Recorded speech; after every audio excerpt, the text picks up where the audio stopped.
Ladies and gentlemen, thank you all so much for joining us live. This is the Voice of Reason podcast right here on the lovely June 1st, 2021. Today, I am joined alongside my co-host, Mr. Andy Van Beber, and my special guest today, Mr. Hank Owens. Gentlemen, how are you two Woohoo! doing this lovely Tuesday? I'm feeling excited that we got our man, we got the stud, the man, the myth, and the legend with us on here tonight. I just feel so excited about that. The man, the myth, the legend, the co-star of Shrek 1, 2, 3, 4, and 5, the donkey himself. 3D. You forgot about 3D. Oh Everybody my, forget 3D. 3D donkey. Oh, Well, how was your guys' Memorial Day weekend? You guys do anything fun? ribeye steaks, baby. Grill me some Rib ribeyes. And, steaks. Nice. That sounds I tell you really what, good, actually. before we get too far in, I know Sean's not going to be able to see this, but for all our viewers at home, if you haven't seen this on Facebook yet, let me put up on the screen here. Look at, and I want you guys to see this right here. This is one sexy man right here. Look at this headshot of this guy right here. I mean, you're never. I mean, this guy has got some great look right here, and I'm just so excited to see. I mean, if that doesn't say porn actor, I don't know what does. But congratulations to Nothing you, else. Sean. That's exactly Let's what that hear his is. That was picture. my Brazzers headshot. Um, Brazzers said shots. my Brazzers. No, it's yeah. Thank you. Yeah, yeah. That's the most handsome I've ever looked in my life, honestly. So Well, they you do said magic work with the camera. that guy had done a really. I mean, really, that looks really Yeah, great. I thought he yeah. did a. There's That's a fantastic job. yeah, yeah. There's I've got a lot more too that I'll kind of be peppering out. But that was like the one of the main ones that the agency wanted to use, and I don't blame them. It looked great. I'm really excited. Hopefully, probably starting in July, I'll actually be doing like auditions and stuff like that, and really get the ball Fantastic. rolling. That's June great. this month is That's just great. busy, busy, busy. So yeah, I am That's extremely excited. I will have to get my weight back. I lost 15 pounds between last Wednesday and today. I did oof. the measuring and I was had extreme food poisoning the last couple of Wow. days. And yeah, it was rough, but myself and my toilet have recovered. And so we are ready to start Wow. over again and start new. So We just got yeah. our first message of the evening. Deputy Michael Vincent is on vacation and watching us from Panama City Beach. So, hello, Michael. Good to hear from. Ooh, So that must be nice. nice. Don't know what vacation's like down there, but no. But uh, I do want to give it's kind of a sad shout out, but I do want to give a shout out to the family of a friend of mine who supported this our podcast. Paul Lamb, who was a buddy of mine, who was one of our first Mm-hmm. followers, passed away from a heart attack on Friday evening, and I just want to give a shout out to his family. His but Shout out. Paul was one of our first followers, and just wanted to say my condolences, and we'll be thinking about them this week as well. So, but Absolutely. Hank, tell us what's going on with you, buddy. Not a whole lot. Got a call from Sean this morning. Like, what are you doing tonight? Not a whole lot. Chat. And here we are. Hey, That's the life it's usually ahead. how it goes. Yeah, Yeah. My Usually how dog's it clawing on the goes. door. It's like right on cue. So yeah. Oh. right now is usually fetch time. So you God. guys are lucky. Well, if you Oh just put it my. on mute when you bust the peanut butter out, it's all He good loves with the peanut us. butter. Wow. Always the peanut butter. That's a He good could be dog. in a Always the peanut he could butter. be in a deep sleep, and I just crack it open. His head stands right up. Oh He's my there. goodness. That is fantastic. But Man's got to eat. shut up. I thought I'd lead with an interesting little story tonight before we got into our main topic. I told Sean and Hank about this. This was on May 28th. A woman in Durham, North Carolina. Good, every good thing comes from the South, apparently. So this lady, Karen Garcia, 24-year-old lady was arrested Tuesday on a traffic stop on 2 felony counts of trafficking fentanyl. Now, it's not the fact that she was transporting fentanyl, it was how much she was transporting, which was 2 kilograms. 2 kilograms of fentanyl.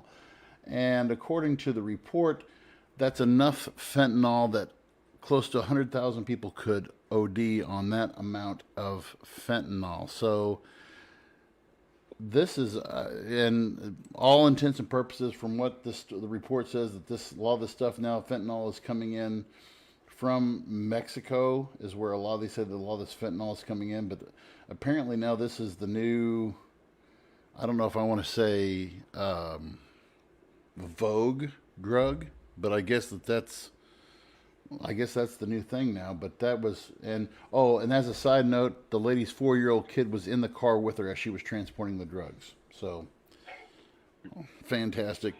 People who make up our Mom 3 is getting wild this season. Yeah, but that was just. I think of 2. So you think of a kilo. So basically, it's like almost like a brick. So I would say something like maybe, I don't know, maybe 1.5 inches by 3 inches wide. So that's that's a lot of fentanyl, and I won't mention the names, of course. But this Common Core. How do you know this? Huh? Yeah, this part. This Common Core. How do you know that? Well, actually, we have been, and I can't share a lot of names or information, but our school we've been made aware of this through our administrators to be on the lookout for kids, because fentanyl is in Pike County. We know of individuals within Pike County who are,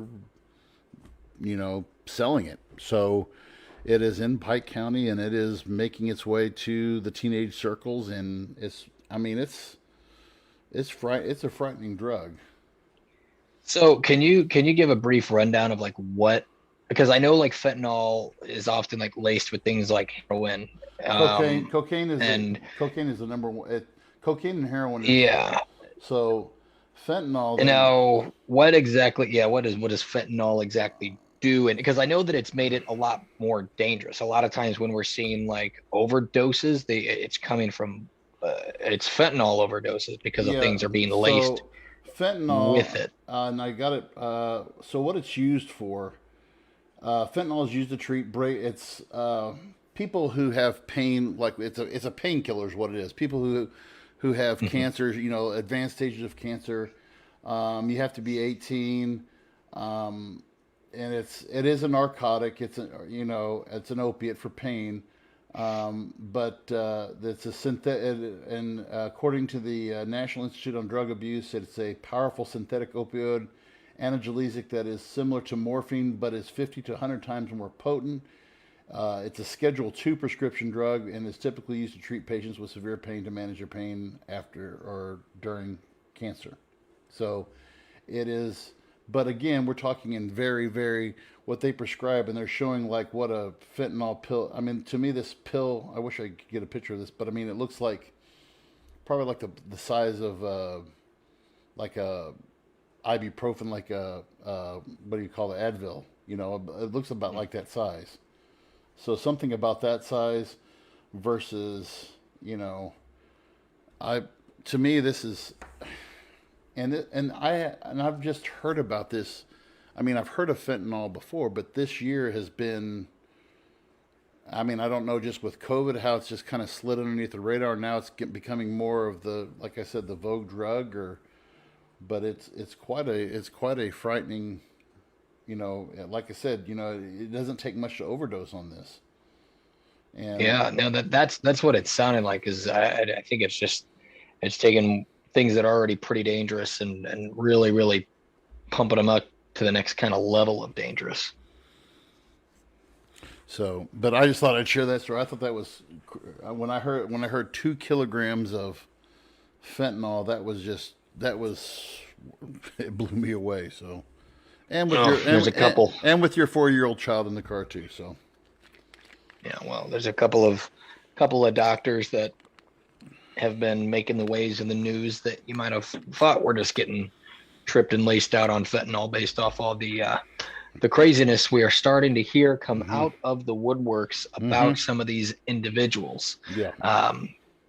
For those, we briefly talked about it last week. So for those that didn't listen last week, we talked a little bit about gain of function research and exactly how that worked in line with the Wuhan Virology Institute there in Wuhan. So gain of function research, for those that don't know, essentially, in layman's terms, is the study of viruses and deadly viruses, specifically the ones that were being researched in Wuhan, were viruses found in nature, brought in, and they are advanced to see how we can create methods to stop them, essentially, or predict the next outbreak or how to stop the next outbreak. Now, um, in thinking, like, when you think about it, you're like, yeah, that doesn't sound like the worst idea, because these are essentially things that we would like to stay on top of, potentially, if the next virus that could end humanity might be hiding around in any of these things. However, more and more evidence, and we are not saying that this is what happened. I guess I'll go on the record now and say we are not saying that this is what happened or who is involved is directly responsible. However, there is evidence that is starting to show more and more likely. And the big thing that's interesting to me is even more nations, leaders, and scientists in these other nations are starting to say that there's a very good possibility that this was not a virus, the coronavirus was not from nature so much, but might have been involved in a lab leak from the Wuhan Virology Institute, potentially back in 2019. And that came out of a report from the Wall Street Journal that said three researchers from the Wuhan Institute of Virology became sick enough in November 2019 that they sought hospital care. That's where it came from. And so you mentioned that, and so Dr. Fauci made a statement on May 11th. He was at a symposium on May the 11th, and he said, "I think we should continue to investigate what went on in China until we continue to find out the best of our ability what happened." Well, when he made that statement, Chinese media just went ape. The state-run newspaper is called the Global Times. This week ran an article saying, what was it? It says Chinese state media has lashed out at Fauci, saying he has joined an opinion war against China. The attack on Fauci is about face from the positive portrayal of him in earlier coverage in Chinese news media. So, and then on Tuesday, last Tuesday, a week ago today, Fauci tried to clarify it when he went on CBS News, and he said that his opinion about the origins of COVID-19 have not changed, and still believes that the origin in nature is highly likely. But, nobody's 100% sure. So I'd like to get your guys' opinions on this. We already have a pretty big rift and divide with Chinese leadership as far as our leaders here in the United States go. And it seems that China is slowly but surely kind of isolating themselves from a lot of other nations as well.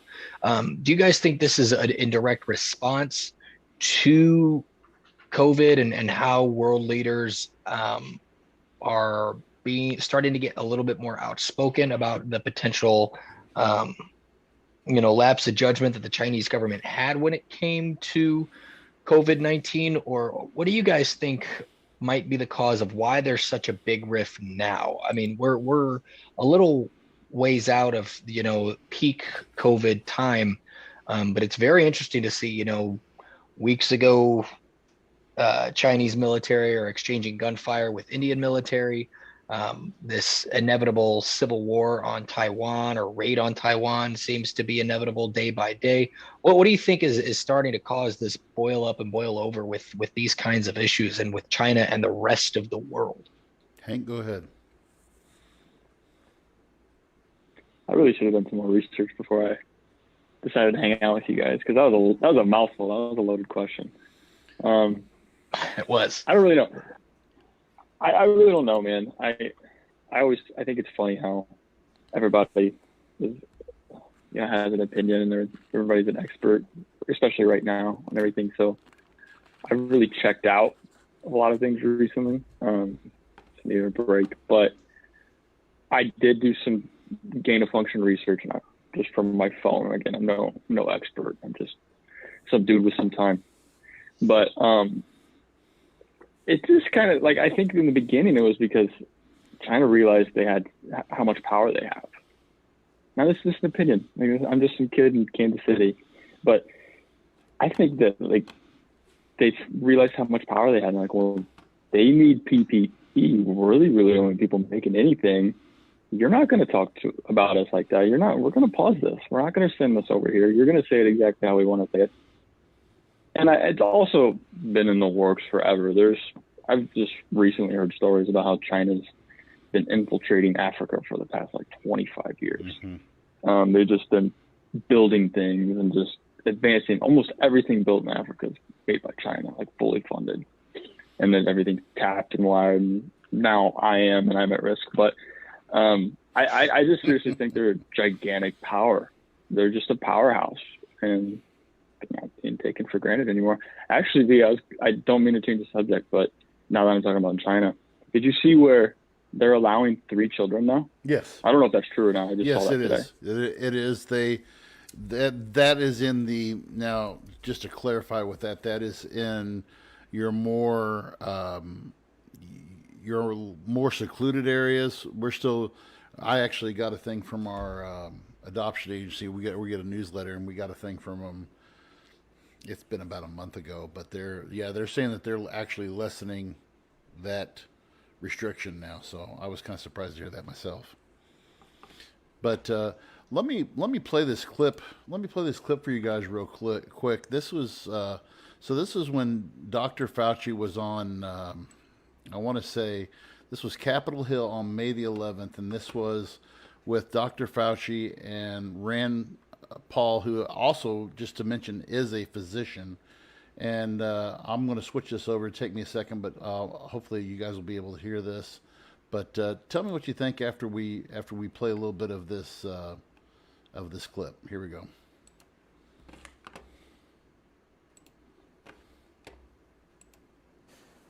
Dr. Fauci, we don't know whether the pandemic started in a lab in Wuhan or evolved naturally, but we should want to know. 3 million people have died from this pandemic, and that should cause us to explore all possibilities. Instead, government authorities, self-interested in continuing gain-of-function research, say there's nothing to see here. Gain-of-function research, as you know, is juicing up naturally occurring animal viruses to infect humans. To arrive at the truth, the U.S. government should admit that the Wuhan Virology Institute was experimenting to enhance the coronavirus's ability to infect humans. Juicing up superviruses is not new. Scientists in the U.S. have long known how to mutate animal viruses to infect humans. For years, Dr. Ralph Barrick, a virologist in the U.S., has been collaborating with Dr. Shi Zhengli of the Wuhan Virology Institute, sharing his discoveries about how to create superviruses. This gain-of-function research has been funded by the NIH. The collaboration between the U.S. and the Wuhan Virology Institute continues. Doctors Barrick and Shi worked together to insert bat virus spike protein into the backbone of the deadly SARS virus, and then use this man-made supervirus to infect human airway cells. Think about that for a moment. The SARS virus had a 15% mortality. We're fighting a pandemic that has about a 1% mortality. Can you imagine if a SARS virus that's been juiced up and had viral proteins added to it, to the spike protein, if that were released accidentally? Dr. Fauci, do you still support funding of the NIH funding of the lab in Wuhan? Senator Paul, with all due respect, you are entirely and completely incorrect that the NIH has not ever and does not now fund gain-of-function research in the Wuhan Institute Do they fund of Dr. Virology. Barrick? We do not fund. Do you fund Dr. Barrick's gain of function research? Dr. Barrett does not doing gain of function research, and if it is, it's according to the guidelines, and it is being conducted in North Carolina. You don't think in inserting China. a bat virus spike protein that he got from the Wuhan Institute into the SARS virus is gain of function? That is you would not- be in the minority because at least 200 scientists have signed a statement from the Cambridge Working Group saying that it is gain of function. So when you hear that, fellas, I mean, what's your first response when you hear that? I think well, unfortunately, whenever I hear the word SARS, I always go back to an episode of South Park I saw a long time ago I know what you're talking about. Yeah. So, Go ahead. so, yeah, it's crazy when you look at exactly what COVID did to people here in America. We didn't see it as much in the Midwest. Especially like where we're from, we didn't see the numbers run rampant. We didn't see an overwhelmingly crazy amount of deaths. Now I still knew people that passed away from COVID and COVID related symptoms and issues. It was your major metropolitan areas where we were really seeing these issues. So for some people in the Midwest, it just wasn't really necessarily real to them so much. But if you take into consideration the less than 1% a death rate that we had with COVID, and if you bump that up to something like a potential 15%, holy cow, that's substantially different. That would be substantially different numbers, and we see exactly what COVID did to our nation and even people that I know that got COVID and how they felt and what it did to them. Makes you kind of think of how much more seriously people might have taken some things along the way, as far as masking and actually social distancing and doing a couple things differently. But man, that is scary. And it's also, and just aside from the actual virus itself numbers, just Fauci's response to your typical political dodge around I'm not going to directly answer your question, but instead I'm just going to give a sidestep of, great question, but I couldn't tell you how much more wrong you are. But I'm telling you, this is what people are saying about it. Well, they're not right.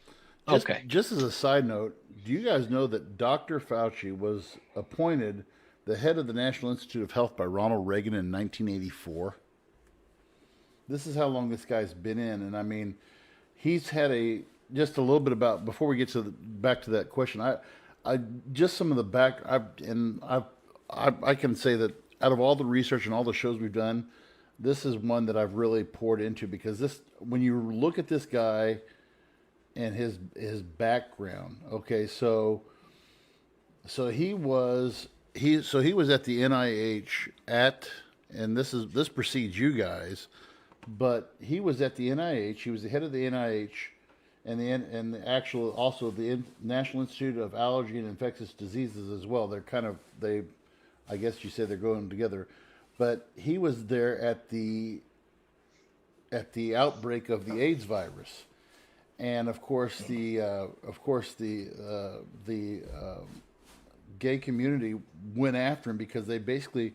I love that there was a quote said that they accused him of being a pill pusher and someone who wasn't really interested in and so I mean there were conspiracy theorists back in the 80s, people within the gay community who said that the AIDS virus was something that was manufactured by a conservatively appointed to and so I mean this guy has always had it's always been and he mentioned SARS, he mentioned, swine flu, Ebola. And so this guy always has been surrounded by controversy. But, when you look at, he is, and he's got a very impressive, he did his resume, or he completed his residency in 1968. He was the head of the clinical psychology section of the NAID, Laboratory of Immunoregulation. In 1984, became the director of NAID. So this, I mean, he's got the credentials, but I mean, he's always had controversy surrounding him. Yeah, yeah, and that's one of the issues with, in my opinion, some of these political positions that keep people around for so stinking long. I mean, so what is it?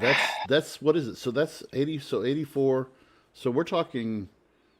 What is it? That's 30. So he's been in there for 30 plus years. I mean, as the head of this organization. Almost 40. Almost 40. Yeah. So that's like, yeah, that's so.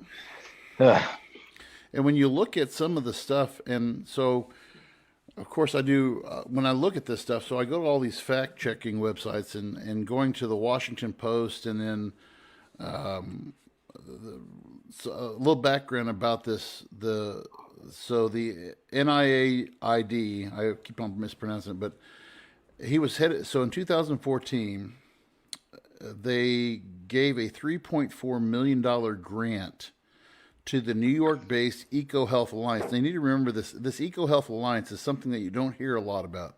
So, which in this group aims to protect people from viruses that jump from species to species. This group hired the virology lab in Wuhan to conduct genetic analysis of bat coronaviruses, which he talked about there, collected in the Yunnan province, about 800 miles southwest of Wuhan. An EcoHealth Alliance paid the lab $598,500 over 5 years.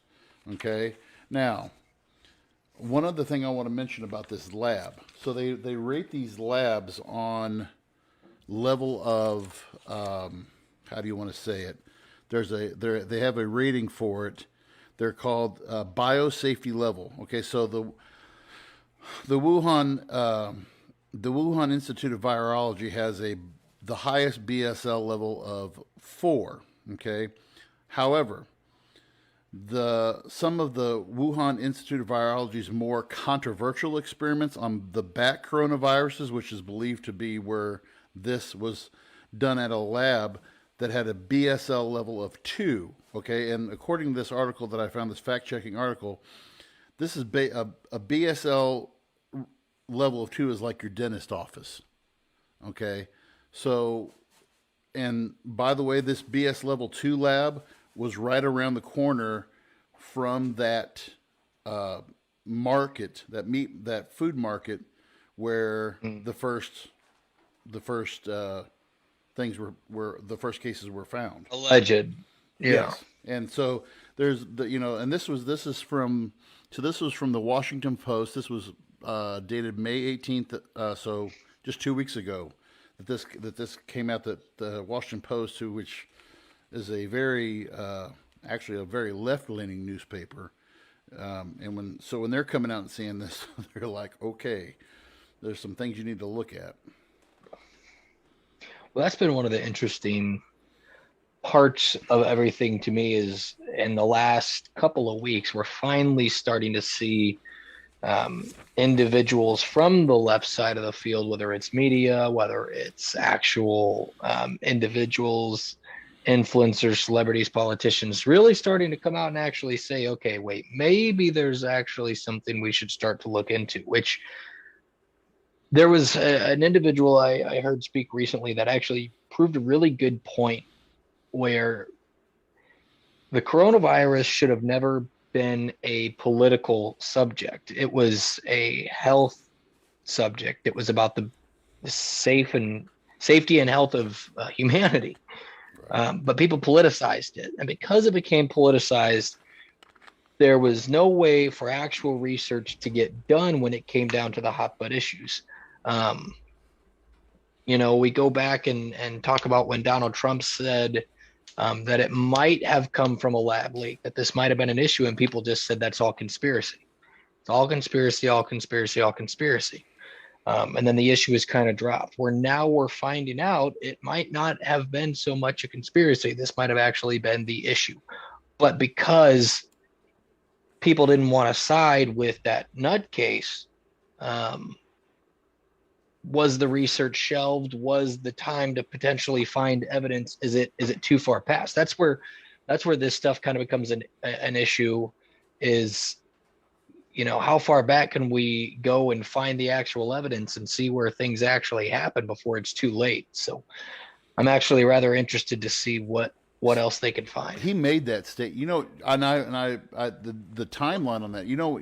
When he made that statement, January of 2020, and he mentioned that Wuhan Institute by name in January of 2020. Now, to me, that sounds like, okay, where's he getting that information from? Do you think? I mean, he's not coming up. with that. He's not coming up with that on his own. No. Well, no, absolutely not. Could have been people that were actually involved there. The people that had direct communication with, the people. We had interest there. We had what was the sum, like $200 million, give or take, invested over there. So there was definitely people who had their ducks in a row. I mean, that kind of oopsie would have definitely come back. But when money like that's involved, and when people's jobs are involved, and I know you know me, let's scratch my back, of course that kind of stuff kind of gets swept under the rug. So I want to get back to what you said though, Sean, and I think we need to really visit this. As much as I didn't agree with Donald Trump, I agree with some of his policies, but at the same time, when you say that this is politicized, and Hank, jump in what you think on this. I mean, do you guys think, the left used this and they said, okay, if he's right, we're in trouble, and so we need to make him out to look like an idiot? I don't know. I don't think they're. I mean, yeah, it was an election year. They may have used it to maybe push someone out. The thing he has going for him is he's got a yapper. He can flap his gums with the best of anybody. Let him talk himself out of the seat. Let him get himself out of there. I don't think that that's a bad thing. I mean, there's tactics for everything, boxing matches, different kind of games, whatever. What's a shame is the fact that even though it was 1%, it was politicized. It could have been much worse. It could have been the Black Plague, but the fact that it was politicized, got an a-hole out of the office that we don't have to deal with anymore. Yeah, that's great. Let's pat ourselves on the back for that. But the fact that, we kind of brushed it under the rug just because a bad guy said it first. Well, it's kind of it's just sad in my eyes. But but look at all of this. So look at all of this, and we're beginning to say, we're beginning to see. Thank God that we're beginning to see the decline of this. It's not going away just immediately. We can't say that, but look at all the things that came out of this. Okay, let's talk about financially. We've seen over $1 trillion added to the debt in less than 5 months. We have seen unemployment numbers go through the roof. We've seen businesses going out of business because they can't get people to work. I think when we take this politicized, I don't know if the politicization of it, politicization of it has turned this whole thing into a king-size cluster fudge that, has really turned us upside down. And I hate to say that part of it was political, and I think that makes me upset as an American citizen to see that it was used as a political tool. And now the left and the right both have their economic, dream list of, okay, we can get funding for this now, we can get funding for this, and we get funding for this, all based upon, the political game that was used from COVID. I don't like that. Yeah, I think because that's just the nature of the beast, unfortunately. Like we talked about it earlier. Look at, what came out of like that first stimulus package, where we saw where some of this money was going. going to what was it, the Kennedy Memorial Museum or whatever it was, some crazy sum of like $50 million. There was everything along the way becomes political, or there's always the thought of what can we gain from this? What can we gain from this? That's anything. But I think there is a notion, there's a real notion of the wokeness of people in the United States specifically, that we see more so than it's westernized civilizations that we see it. You don't hear about this political wokeness in nations like in South America. You don't hear it about nations in Africa. You don't hear about it in Russia. You hear about it in like Europe, in the United States. That's where the political wokeness is really, really big. And I want to make the point, there's a huge difference between like actual important issues that needed changing, right? Whether it's for sex, race, those things, when there's a wokeness to that, it's important. I believe in those things. I believe in making changes where those changes are absolutely 100% needed. However, this whole, like I said it last week, it became the cool thing to hate Nickelback on the internet, even though people always love Nickelback, right? So it's the same. It can be the same thing with Trump. People got so caught up in how much they hated him that he could have been like, he could have said something great. He could have said something that could have made every single person in the United States happy. He could have said, I hope everyone has a great day today. And 50% of the nation would have been like, F you, F what you have to say. Don't tell me, what about people that aren't having a great day today? What do you got to say? Like, there's always got to be something. That's exactly what it was when he made that statement in January of 2020, is there's a chance there could have been, but again, it didn't help that, we did the research, great research, top research, actually, the best research that's ever been done. Fantastic. Research showed, and let me tell you about this research. I would put 2 Big Macs and a Diet Coke on this research to say that bar none, my daughter's minge smells great, but also the Wuhan Virology Institute, not only did herpes come out of that, did it come out of there, but COVID-19 did too. And so that's by saying it like that, like that's the way he spoke. And he could have just, but again, remember, it was the same time. Trump called it the Wuhan flu, called it the China virus, called it things like that, that it's like, okay, nothing you say from this point is going to matter because you just put your foot in your mouth. So do you think he was being xenophobic when he made that? Was that xenophobia, or was that I mean, because when he called it, I mean, you want to talk about a mad mama? My wife went through the roof when he started calling it the China flu. And I mean, as parents of 2 Chinese children, and I mean, I've told the story before of how, last year during track season, how one of my tracksters walked up to my kid and said, "Oh, watch out for her. She may be carrying the coronavirus." And I mean, I went off, and I mean, but do you think did that make him xenophobic, or was that just him going too far, or what do you say about that? I view it as Trump is not stupid, as many people would like to say that he's stupid. He knew exactly what he was doing. He knew exactly that it was not offensive enough to be like outright like, oh my God, because he's like, I called it that because it came from China. Okay, like all good things, it came from China. That's exactly what he would have, what he could have said. But I bet money right before he probably was like, Donnie Jr., listen to this shit. They're gonna eat this up. Wuhan flu coming out of, it's the China virus. That's exactly probably how it went down.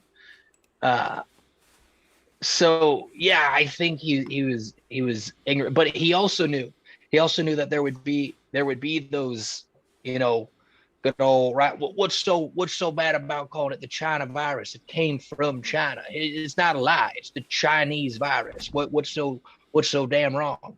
But Mm-hmm. then what those people aren't seeing is their kids are then going to school and then seeing kids that could be from the Philippines and going, China virus, you caused the China virus in our nation.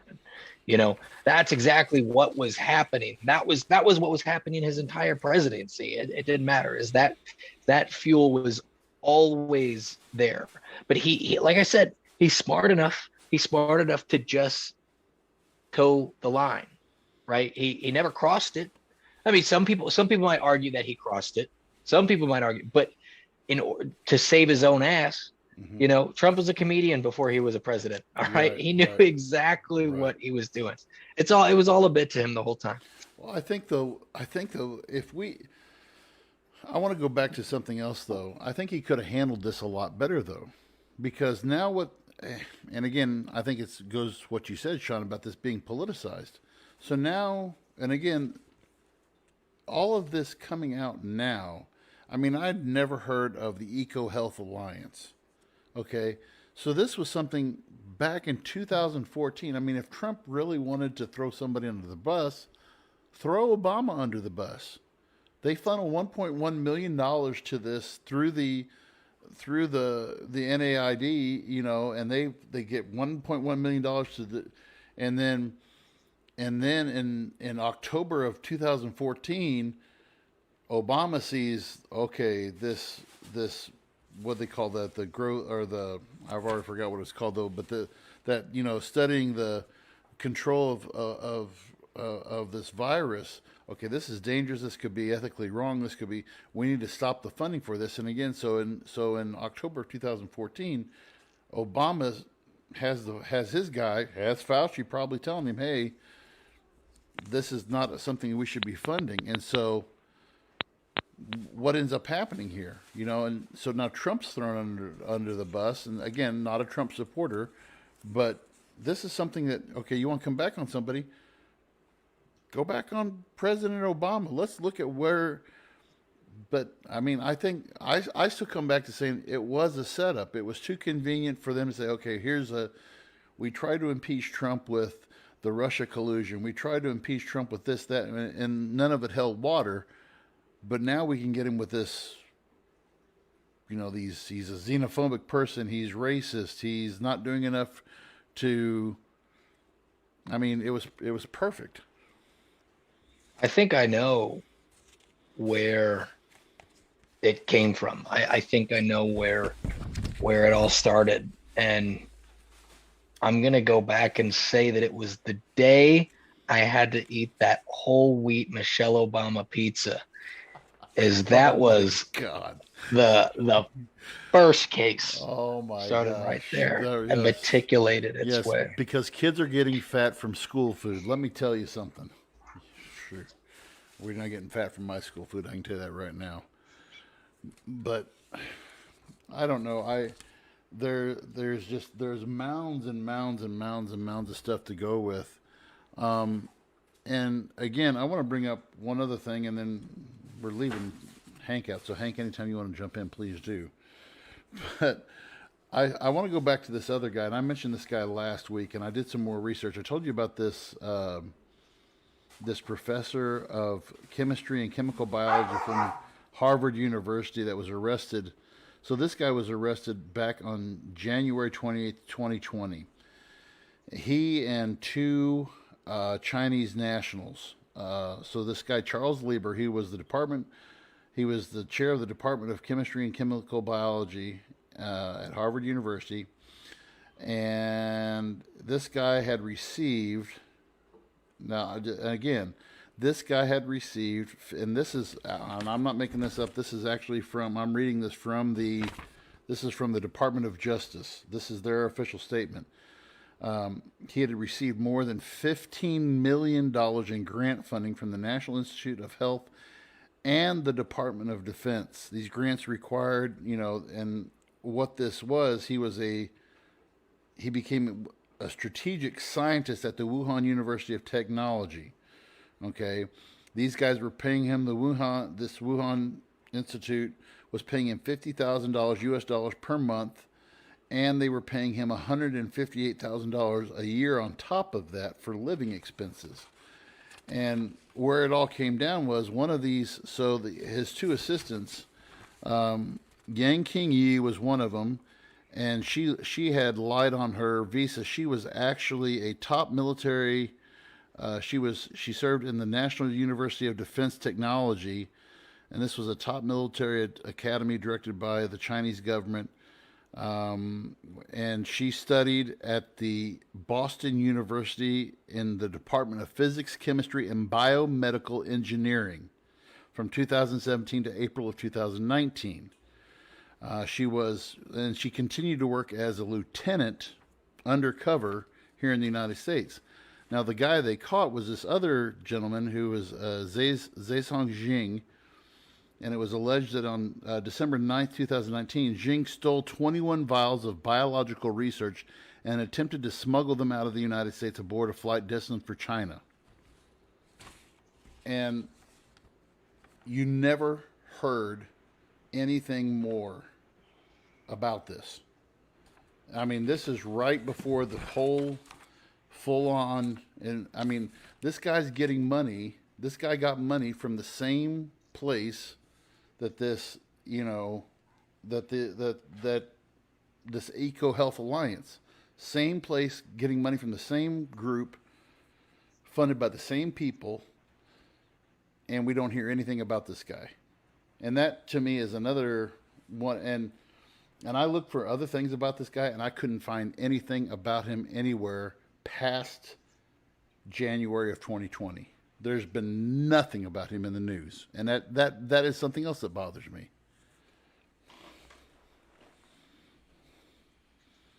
Huh. See, I was aware of the arrest. We had spoken about it before, but I wasn't aware of the other two's background. As far as they were spies in the United States. They were, and so I mean, they didn't even go into detail about what they were doing. It was the fact that they were still active members of the Chinese military here on false visas. So, Hank, how many spies do you think you see a day? I don't know, man.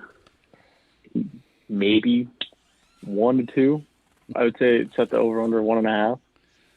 That's just it. You never know. Well, I mean, let me ask you this. Seriously, Hank, how many national people of different nationalities do you deal with in your line of work on a monthly basis? It's amazing just trying to, and I mean this in the most love and respect in the world. It's amazing just trying to spell names and pronounce names of people that are clients of my firm. It's just such a wide group of people from tons of different areas. There's a bunch of people here from everywhere. And Sean, I mean, I don't know how to explain it. And Sean, don't you? And I want to go back to something that you said last week, Sean, about when we were talking about our military and within the training. I mean, are we? Do you think that we're getting behind now? I mean, when you look at stuff like this, and you look at, I mean, all of these, and I mean, I'm not getting this from, far left or far right sites. I mean, I'm getting this from the Washington Post, the New York Times, the Department of Justice. I mean, do you think that we're falling behind in our intelligence? I mean, within the military community? I mean, where do you think we're at in all this? Yeah, man. It sounds like we need to pick up Project MK Ultra back up and start shooting LSD up people's butts. Because in wholehearted seriousness, we talked last week about the recruitment video, right? We talked about how there's different approaches to the military right now. The United States is not approaching recruitment. We're not approaching getting new soldiers in a way to prepare them to get ready for war. Uh, Clearly, nations like China and Russia are gearing their young people to be prepared for war. Even if they don't enlist, like even if these aren't, they're not joining their military, the propaganda and the media, the things that they're seeing in the news are saying, guess what? Join the fight because the fight's coming. Be prepared. Whereas here in America, it's just like, don't worry, you can do the sorority life and then become a soldier, which is absolutely true. But in the same token, we need people to understand what it entails to be a soldier, or a Marine or a sailor or a Coast Guardsman or anything. We have intel jobs. We have human intelligence jobs. Can I say they're in high demand? No. To get those jobs, you have to be extremely qualified. There's a lot of things that go into this where unfortunately the pool is not as big as it used to be. And there's such a negative connotation of things now. Like, look at how people view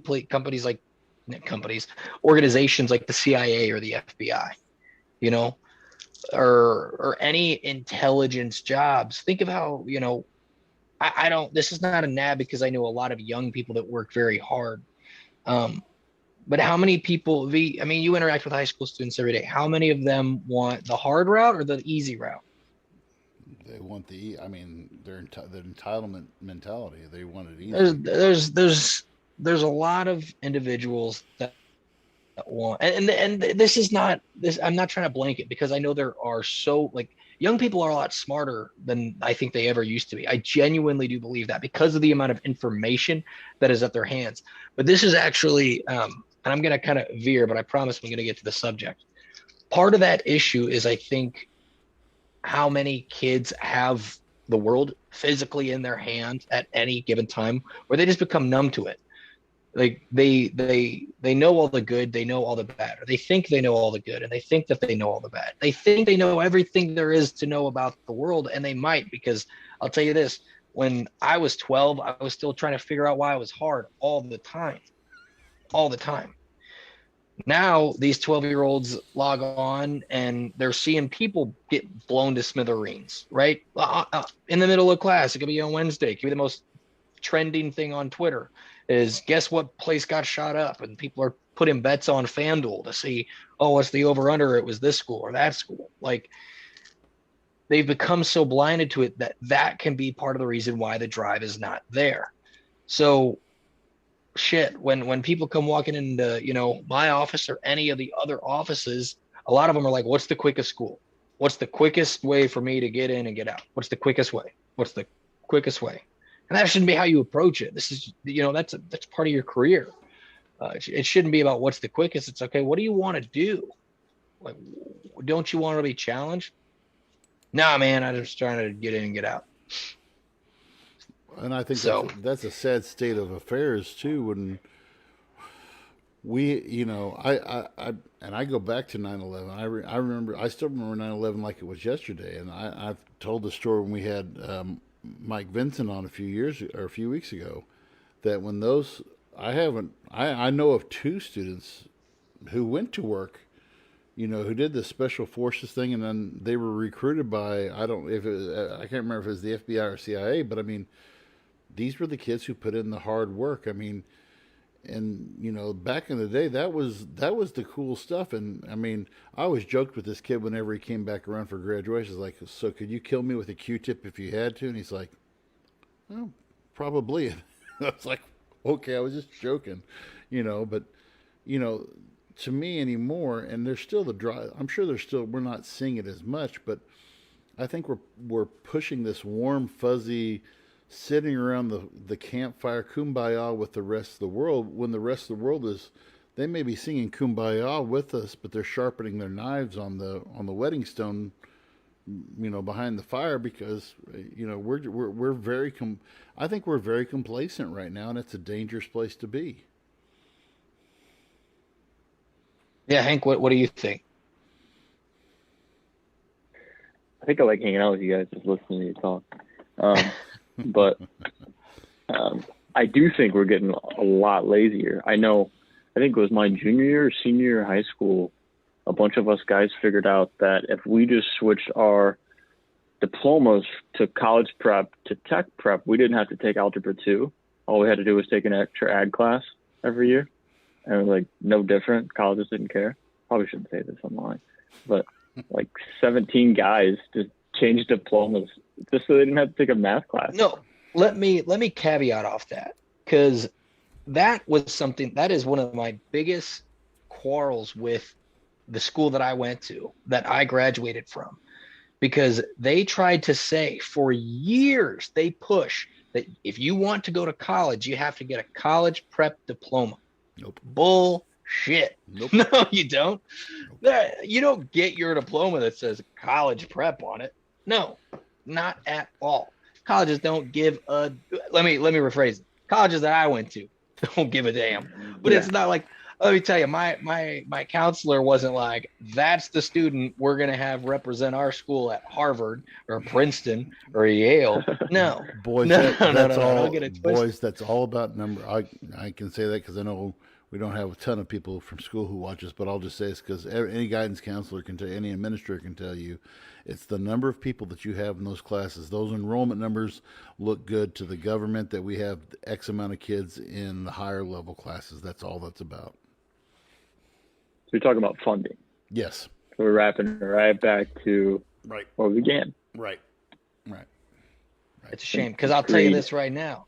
I would have learned more in more ag classes than I would have learned sitting in Algebra 2, because I didn't know how to count. It wasn't that I didn't want to know how to count. I couldn't focus on counting. Well, and where our direction is going, I mean, and I hate to be this guy who says this, I would think that the COVID thing, this is your generation's wake up moment. The previous generation, their wake up moment was 9/11. The previous generation before that was the Cold War. Okay. And as we've moved forward, there's not that, it's like, I mean, honestly, here in the Midwest, and you said this earlier in the broadcast, Sean, here in the Midwest, we really didn't, I don't think we got the full.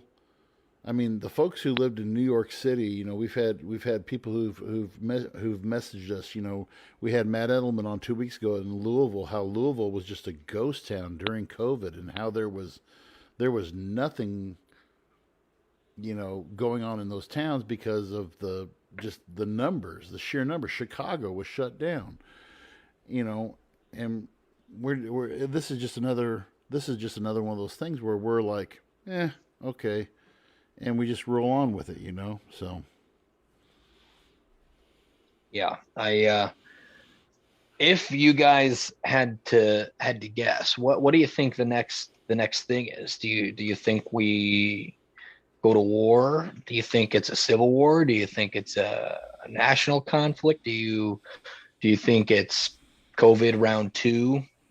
Do you think it's huge economic collapse to where we literally have worse unemployment that we just saw? And I'm talking it, worse than the recession that we had back in the day. I'm talking kind of Great Depression levels. What do you guys think could be the next big thing that hits in the next handful of years here? Well, Hank, I'll defer to you on the economic. What do you think? I mean, we've talked about this before with you before, but with the markets now, where do you see us going economically? I mean, no one knows. I was telling Travis the other day, like, there's two types of people that like to say they know on in the market or time the market, have any sense of economics, and they're called liars and cheaters or something like that. I don't really know how the saying goes. I think I got that. It's in the book that I sent you. Yeah. There's this no one has a crystal ball that works when it comes to the market, when it comes to economics. But what we do know to some extent, is what stimulates the economy is less government.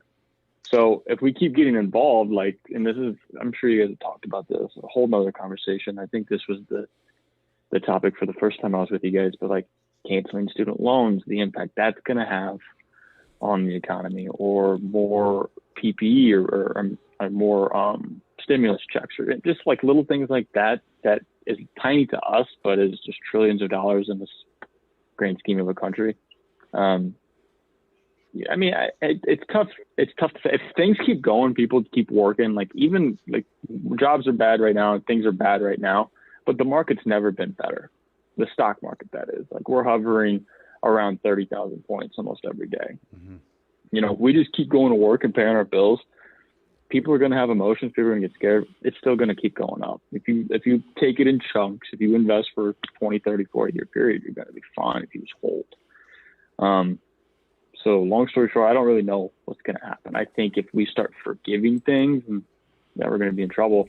But that might not be a problem for us. That might be a problem for your kids, our kids, you know. So who knows? It's all speculation. I don't know if, say, fighting and war is going to be between us or someone else, or if it's even going to be weaponized. Could it be via technology or financial systems or maybe another virus? You know, it's funny to even think that we can even pin the tail on the donkey here. But before I answer, I want to one of our viewers, Kyle McGuire, who is actually an over-the-road truck driver. He stated on a previous comment, he said, the Midwest was nothing like other parts of the country. He said, I traveled all over. We had a great back home compared to what I'd seen. And I know that Kyle did a lot. I believe, Kyle, if you're still on, you correct me on this if I'm wrong, but I think he did a lot of East Coast runs too. And of course, his dad was all over the country as well. But to answer your question, Sean, that what you said, you know, after, you know, doing this research today, and it really wakes me up to a lot of what China really is, a sleeping giant.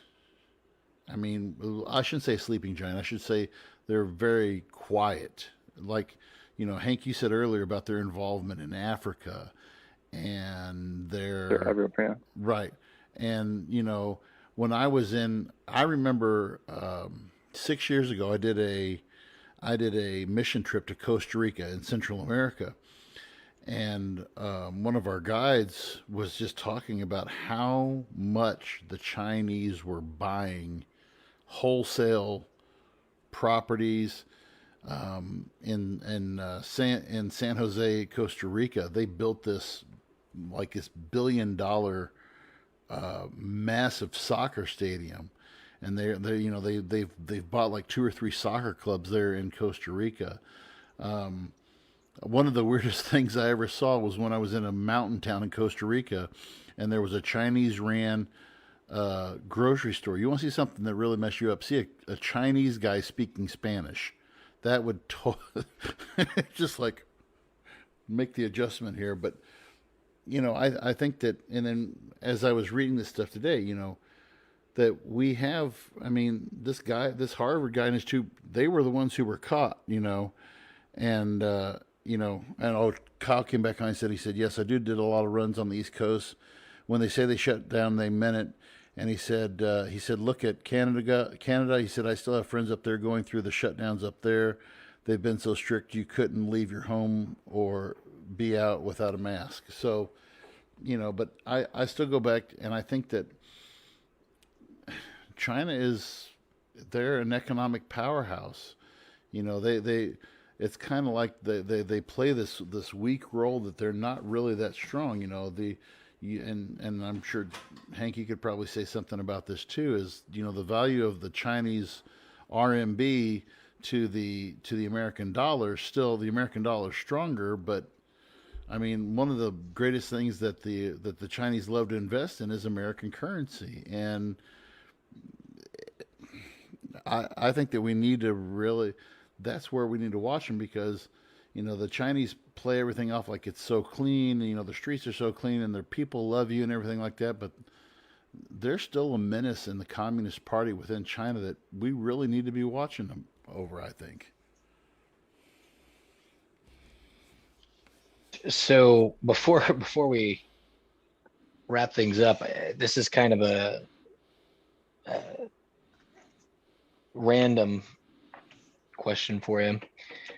When it comes to China and potential ways that our government could, correct things, or let's say if we were to actively engage in a conflict with China, do you think that the divide, because of things like political wokeness here in America, would actually prevent us from being able to do exactly what we would like need to do? And I'm not saying like, oh, you need to go head on with China, but do you think that because this is just literally like something I could think of, but let's say America decides to, whether it be sever trade ties, anything that it could possibly do that would be in America's best interest against a nation like China. But then let's say that the president, a big political leader from China, the Chinese Communist Party, or Chinese celebrity comes out and says what the American president or what the American government is doing is inherently racist against Chinese people and Chinese Americans.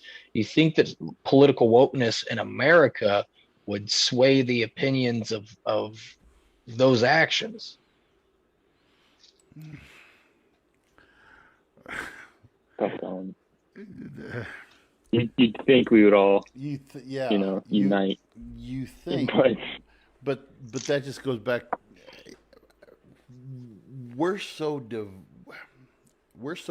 right now because of I mean, there's a reason why I brought that up, so I will go back to that. I just wanted your insight. I mean, I have no doubt that we have had outside. I'm not going to say that the elections were stolen or anything like that, but there's been actual proof of these Russian hackers who. They're the ones who, for lack of a better term, they're the ones who are going out and doing these trolling on these conspiracy stuff, and they're the ones who are doing all this stuff on social media. They want us to be divided. They want us to be divided. The Chinese want us to be divided. Why? Because the reason why, and I don't swear much, but the reason why America kicked so much ass going back through the 40s and the 50s and the 30s, 40s, and 50s is because we were united. We had a common enemy, and for a brief moment in 2001, we got that again when we put aside religious politics. We put aside race. We put aside sex, and we came together because we had a common enemy. We're going to get these guys. George Bush and to me that was the last time that we all came together. But now. We're so deeply divided into our political camps that we can't see the forest for the trees. We don't want to recognize that there's a big bad enemy anymore, and that we could still kick China's butt if we wanted to, or we could still kick Russia's butt if we wanted to. And the sad thing about it is, I hate to say it, but no, we can't until we come back together and we lose some of this political wokeness and we come back together under a united cause. We're not going to be a threat.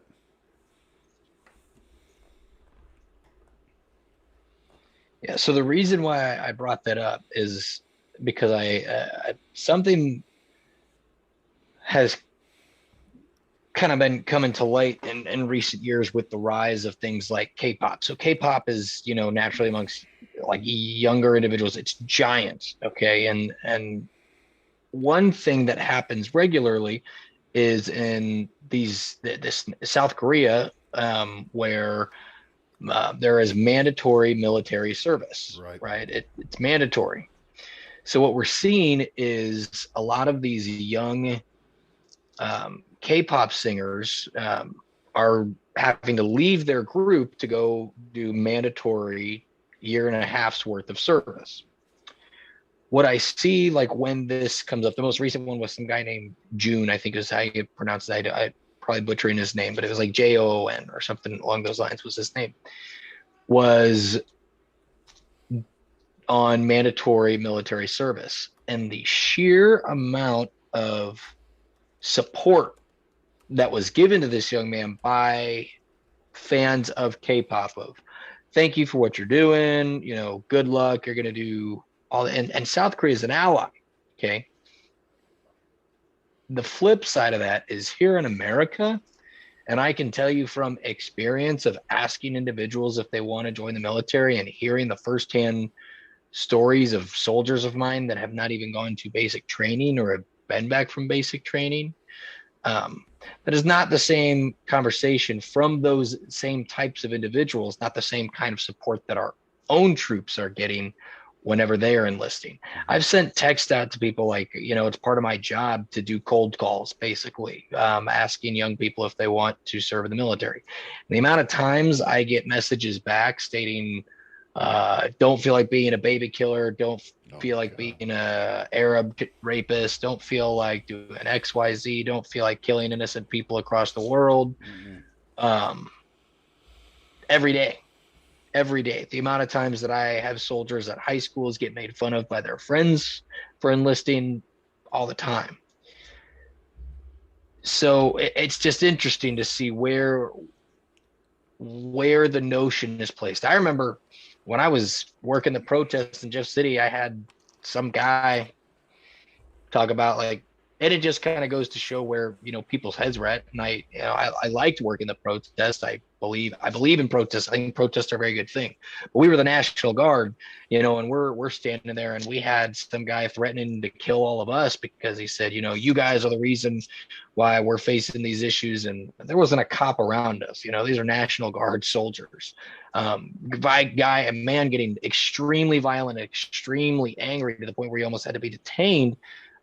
National Guard college students, just because this notion of, what he thought of the military was all ingrained so deeply into him. And so that was the reason why I brought that up, was the second that, if war became something that might, we might get to that forefront. I wonder if political wokeness would actually keep people from giving us that full support. Well, look at the 1960s with the Vietnam War. You saw the same thing. Yeah. So, well, gentlemen, I would say, Hank, I wanted to thank you. I know you were quiet for most of it, but I always love watching your face react to certain things, and we need to figure this thing out.